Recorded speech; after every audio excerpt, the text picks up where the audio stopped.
Okay guys, so we've made it to our last video of the year. This is measures of variation.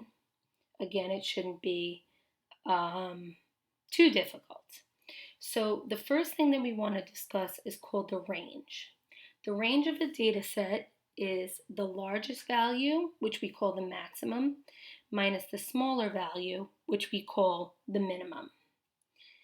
We can have misleading ranges, okay? So look at quiz 1. You can see that the values are very close to each other, whereas when you look at quiz 2, they are all spread apart. So the range can be misleading because it is a measure of the distribution, the variation, but it's not always accurate. For instance, in this example, the range is the larger minus the smaller, which is 9. This one is the larger minus the smaller, which is 8. So even though the two ranges are very close to each other, they're not in a sense because, again, the range in the first example is not representative of how spread apart the data is. That's why we don't necessarily always rely on range, because the range might not be very representative.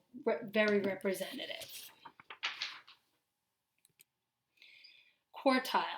So the lower quartile, which I will refer to as Q1, divides the lowest fourth of a data set from the upper 3/4. Very easy. It is the median of the data values of the lower half of a data set. The middle quartile, which we know is the median, is all of the numbers placed in order, the middle of those.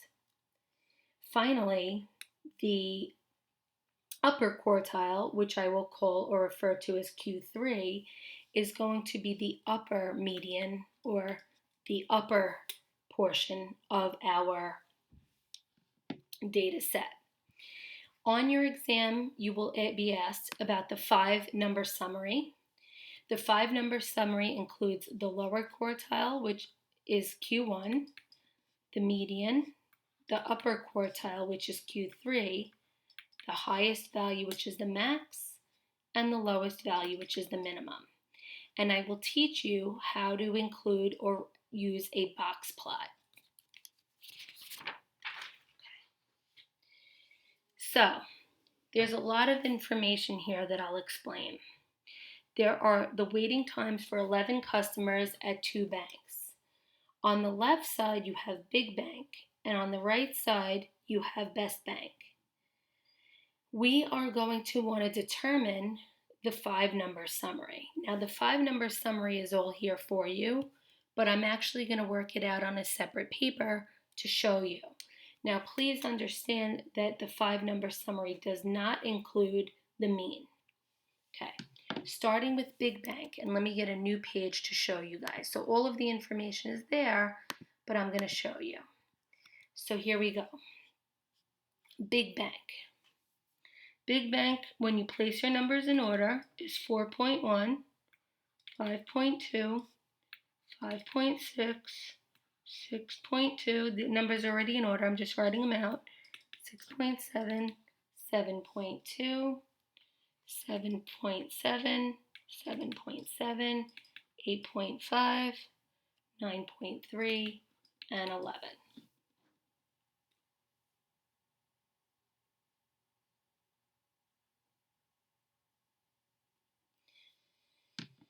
Now, this is Big Bank. Okay, so let's start with the first piece of information that you should find, which is the min. The minimum is the smallest value, which is 4.1. The max of the 5-number summary is 11. The median is the middle number, so that's the one you'd want to find next. So 1, 2, 3, 1, 2, 3, do. Okay, so the median in this example is this number right here, which is 7.2. Now, not including the median, we find Q1, or the lower quartile, by looking at all the numbers to the left of the median, these numbers right here. So I'm going to kind of draw a line to separate myself. The first quartile is the median of this part of the data, which would be the middle number, And since there's only one middle number, the median here is going to be 5.6, which we refer to as Q1, or the first quartile.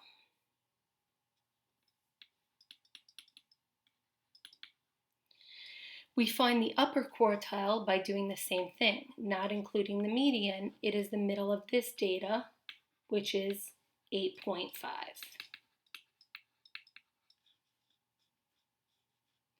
This is called our 5-number summary. I'm going to show you how to draw the box plot by looking at our next, actually I'll do it right here. So the box plot is going to be drawn, okay? You can label the bottom or scale however you want. So I'm going to go 4, 5, 6, 7, 8, 9, 10, and 11 because my smallest value is 4, my largest is 11. Here's your min. Here's your Q1. Here's your median, which we call Q2. Here's your Q3. And here's your max. Now, between the Q1 and the Q3 values, we draw a box. Where the median is, we draw a straight line down, and these are called your whiskers. So whenever we go to Q3 to the max and Q1 to the min, whiskers. And that's as crazy as that gets. I'm going to do the same thing under here for big bank, and then best bank comes next. Okay, best bank. So the numbers in order are 6.6, 6.7, 6.7. This is on the slide before if you're wondering where these numbers are coming from.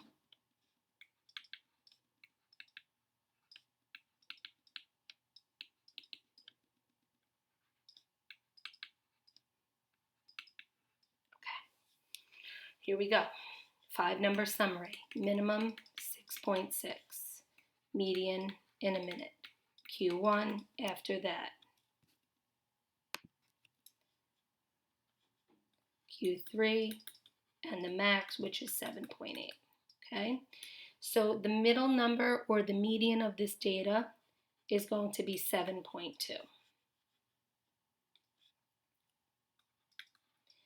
Not including the median, the Q1 value will be the middle of this data, which would be 6.7. And not including the median, the Q3 will be the middle of this data, which is 7.7.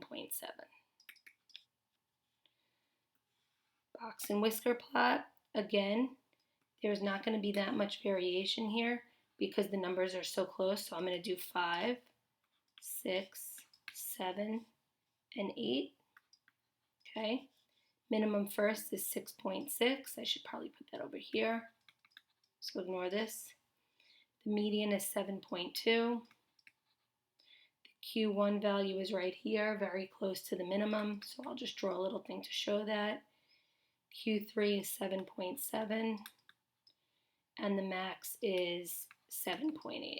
Okay, whisker from here to here, whisker from here to here, and there it is. Now all of this is right here. I have a better box and whisker plot here so you can see. So now let's make a little conclusion here.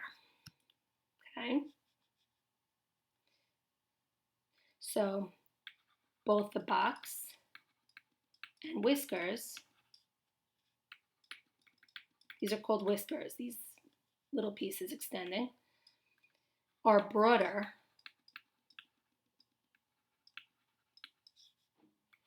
for big bank. This is big bank right here on the bottom, indicating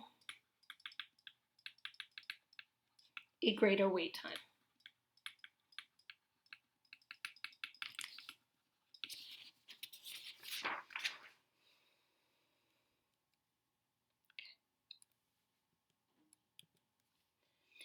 We're going to do the same thing again. We're going to write the 5 values and do a box and whisker plot. Now the good news for us is that all of the numbers are in order. It may make it a little easier for you to write them all out in one line, but I'm just going to work down here. Set 1. The minimum is 9.92. Now, if they're not in order, you have to put them in order, so just keep that in mind. The max is going to be 10.38. The median is the middle of these numbers. So the median is going to be, I'm going to count it, 1, 2, 3, 4, 5.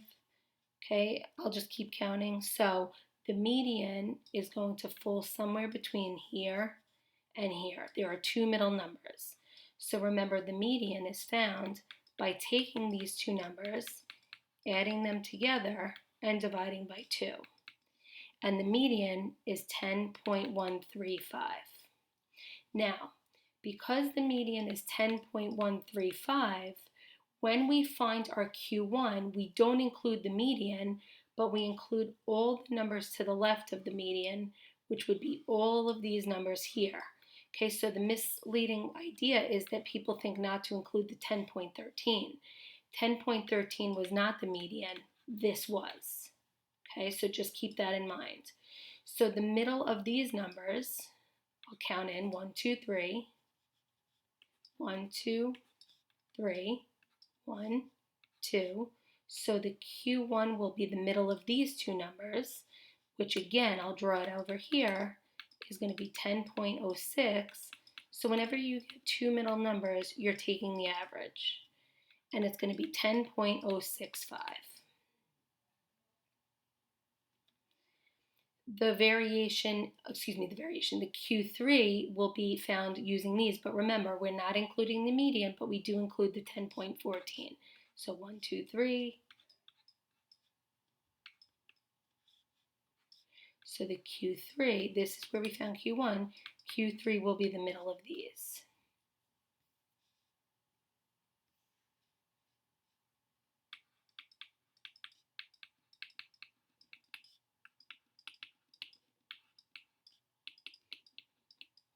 And that would be 10.195. Okay, and this is called your 5-number summary.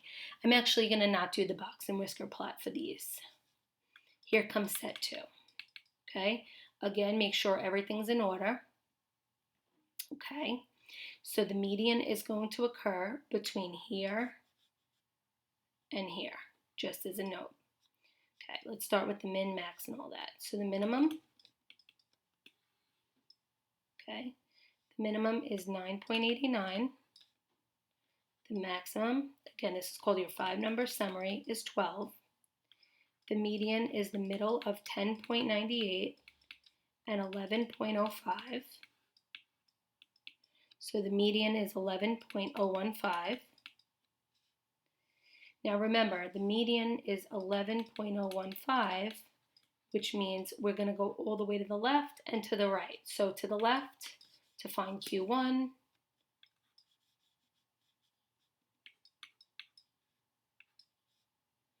okay, Q1 will land between 10.35 and 10.41. The Q1 there is going to be 10.385. Q3 will be the middle of 11.05 to 12. So let's start counting those.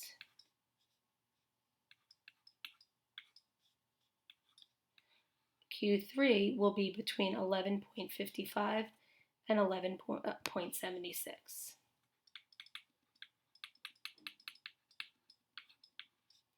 And that's 11.655. There is a greater variation in the second set of the data. And we know that because if you look at the values, there is much more of a spread from 9.89 to 12 here. Again, if you draw the box and whisker plot, you'd be able to see that. I'm just going to skip that for now. But greater variation, greater spread occurs in set 2.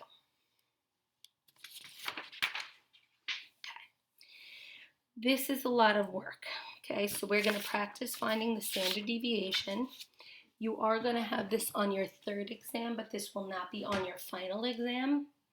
And I'll show you guys how to deal with this. Now, Please understand that these are a lot of steps and I'll go slowly, but it is very easy to do once you get the idea. So standard deviation is a measure of how far the data values are spread around the mean.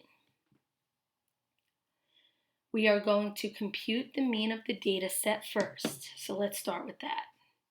So the mean of Big Bank, you're going to find the mean by adding up all of the values and dividing by the number of values. So 79.2 is the sum divided by 11 people, and you're going to get a mean of 7.2. Best Bank, you're going to find the mean by adding up all the numbers, which again is 79.2, and you get the same exact mean.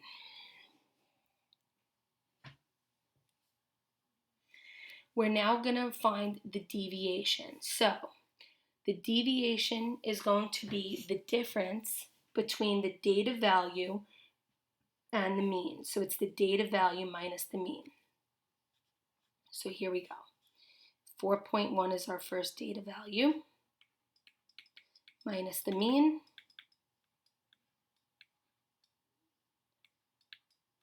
That's by accident. The next data value is 5.2. The next data value is 5.6. So you're just taking each one of these values and subtracting the mean. The next data value is 6.2. The next data value is 6.7. 7.2. 7.7. It's a lot of work, but it's not that difficult. 7.7 again. 8.5. 9.3.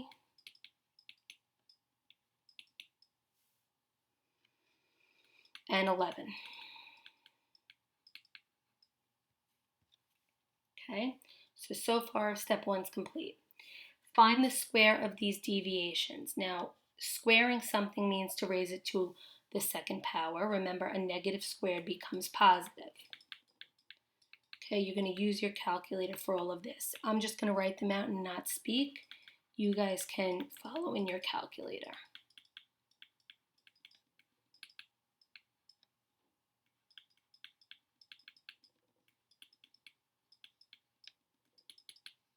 So notice everything's becoming positive.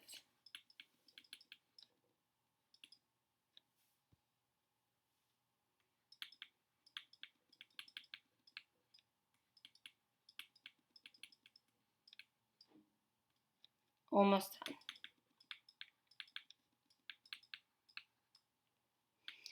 This is going to be overwhelming for a lot of you, so before you all freak out and go, oh my gosh, how am I going to ever memorize this? Go through it once or twice. You're going to have examples like this in your homework, okay? Oh, this was 3.8 squared, sorry.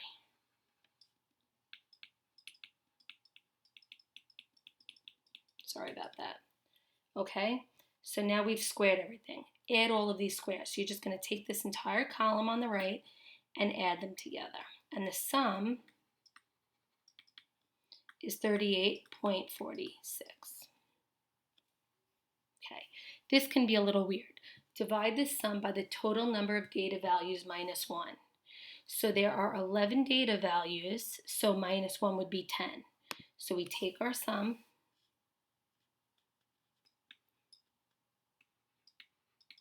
and we divide by the number of data values minus 1, which is 38.46, divided by 10.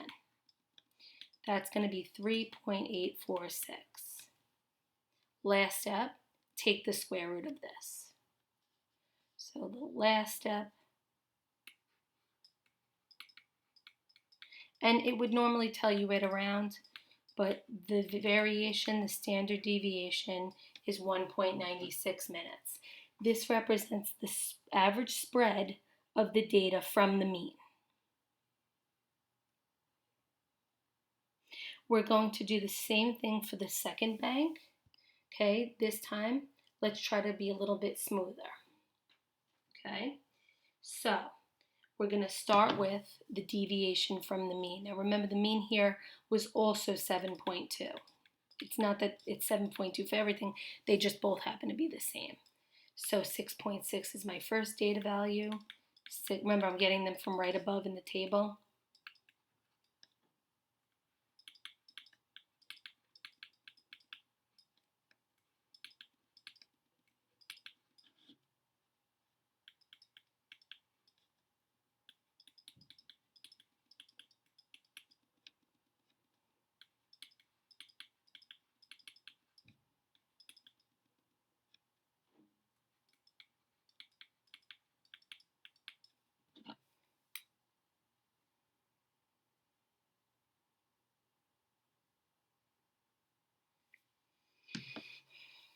What am I up to? 7.4.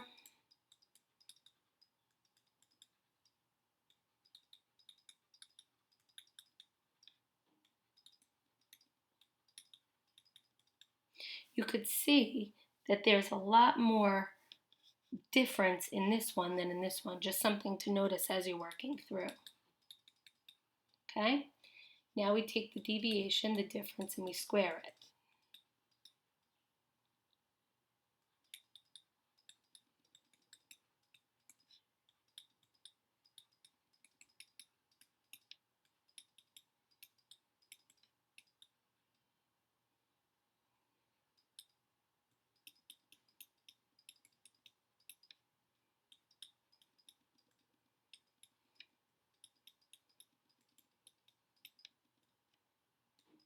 Sorry about the clicking of my pen. I'm just trying to write these out for you. Now, I'm going to tell you why I did this in a minute, why I worked this out, because this is on the next slide for you guys. I just really wanted you to all see this worked out by hand. Okay, so when we add this all up, we're going to get 1.98. And that's the sum of these. Now remember the next step. We take the sum. Let me go down here. Don't look at your notes. Okay, try to remember. So we take the sum and we divide by the number of data values minus 1. So 1.98 divided by 11 minus 1, which is 10, is 0.198. We then take the square root of that as our final step, rounding to the nearest 2. So which one had more of a spread or which one had a longer waiting time? Definitely Big Bang. What I want you guys to notice is that in the next slide, all of this is done for you, but I thought it would be a lot better to see me do it by hand. Our final piece of the year, okay? So this is what a normal distribution looks like. The mean in a normal distribution is always centered in the middle. This is called a sigma. This is adding 1 standard deviation, adding 2, adding 3, subtracting 1, subtracting 2, subtracting 3.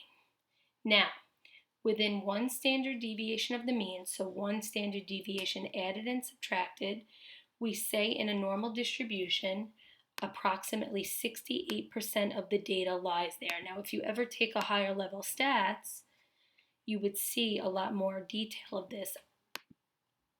I'm just doing the basic. Within 2 standard deviations, so when we add and subtract 2 from the mean, we get 95% of the data, and within 3, 99.7%. So let me demonstrate how that works. This is a normal distribution where the mean of an SAT score, so let's say on a section, is 500. Notice that that's been placed in the middle, and the standard deviation is 100. So 1 standard deviation above would be to add 100, that's 600. 2 above would be to add another 100, that's 700. And 3 is 800. Going 1 below, we subtract, so 400, 300, and 200. We say that within 1 standard deviation of the mean, 95% of the data lies. within 2 standard deviations above and below, 95% of the data, and within 3 standard deviations, approximately 99.7% of the data. So let's use some of the knowledge to answer these. You have to remember those associations though, guys. So the minute you see 68%, you're going to think about 1 standard deviation below and 1 standard deviation above. Jen's monthly phone bill is $80 mean with a standard deviation of 80. So 68% of her bills, 68 we identify with 1 above and 1 below. So 1 standard deviation below the mean would be $70. 1 standard deviation above the mean would be $90. So we expect 68% of the bills that she gets to lie between these two values. When we see a number like 99.7%, we associate that number with 3 standard deviations above and below. Remember that sigma is standard deviations. So the mean is 25.8 for the annual precipitation with a standard deviation of 2.9 inches. So we're going to take our mean and we're going to subtract 2.9 3 times to get 3 standard deviations below. That number would be 20. We're going to take our mean and we're going to add 3 standard deviations and we get 31.6. So we expect 99.7% of the data to lie between these two amounts of precipitation. For adults in the town of Bridgeport, systolic blood temperature is normally distributed with a mean of 137 and a standard deviation of 9. What percent of adults have systolic blood pressure between these two? So we want to figure out where these lie in relation to our mean. Well, 137 minus 9 is 126. When I subtract another 9, one second guys, I'm just looking at my notes, 128, I knew something was off. So that's not it, but if I subtract another 9, I get 119. So I know 119 is 2 standard deviations below, and I found that by taking the mean and subtracting until I got to 119. I get 146, that's not where I want to be. So when I add another, I get 155. So I know this is 2 standard deviations above. So these are within 2 standard deviations of the mean, and we associate 95% of the data in a normal distribution to lie between there.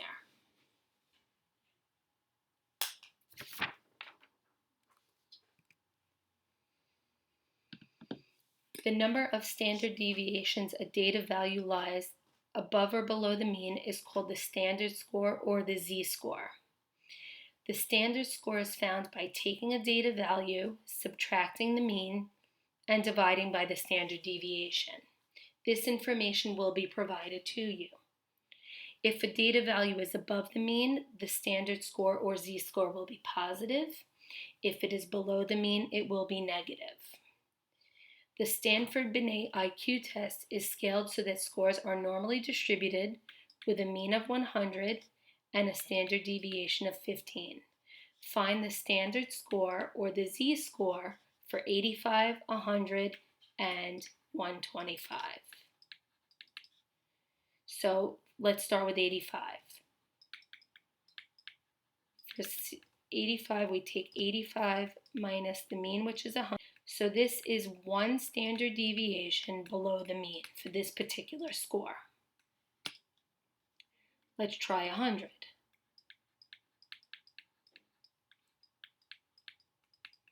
Well, that should make sense because the mean is going to be right in the center, so it's at the middle.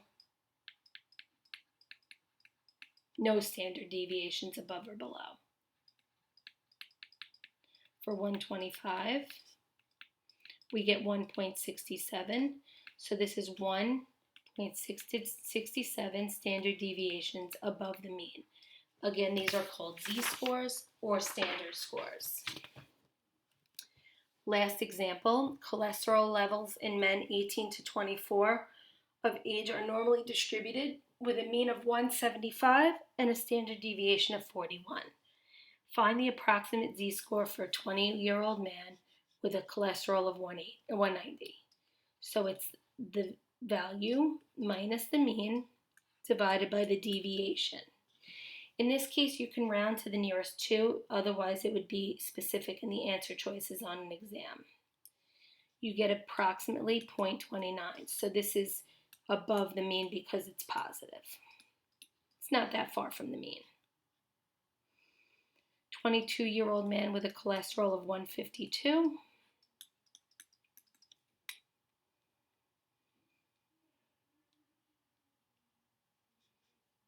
This is about 0.63 standard deviations below the mean since it is negative.